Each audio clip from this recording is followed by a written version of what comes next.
നമ്മളൊരു കഴിവില്ലാത്തവന്മാരാണ്. അത് നിനക്ക് അറിയപ്പെടുന്നത് മെന്റലിസ്റ്റ് ഹാഷിർ എന്ന. മെന്റൽ എന്നായിരിക്കും. പിന്നെ കഴിവ് കാണിച്ചത് നീ ഇങ്ങോട്ടും കൂടെ പയ്യെ ഒന്ന് കണ്ണടച്ച്. സൗണ്ടൊക്കെ മാറിയെന്ത്? അതാ ഇതിന്റെ ഭാഗം. ഇപ്പൊ ഫുള്ള് ഇരുട്ടല്ലേ? ഓടാ സത്യം. Open your eyes. ഇപ്പൊ ഒരു തേങ്ങയും തോന്നുന്നില്ലല്ലേ? അതാണ്. ഒന്നും കൂടെ ഒന്ന് കണ്ണടച്ച. ഇന്ന് വീട്ടിൽ മീൻകറിയായിരുന്നല്ലേ? അല്ല അല്ലെന്ന് വേണേ നീ മണപ്പിച്ചു നോക്ക്.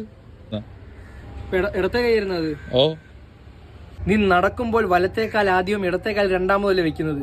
ഓ, നീ ടോയ്ലറ്റിൽ പോയതിനു ശേഷം സോപ്പ് ഉപയോഗിക്കാറില്ല. ഇതൊക്കെ എങ്ങനെയാ? ഇപ്പോഴും ആ മണം ഉണ്ട് എന്റെ മൂക്കിൽ. ദിലീപ് പെണ്ണായിട്ട് അഭിനയിച്ച ഒരു പടം ആലോചിക്കുക. മായാമോഹിനി. തെറ്റ്.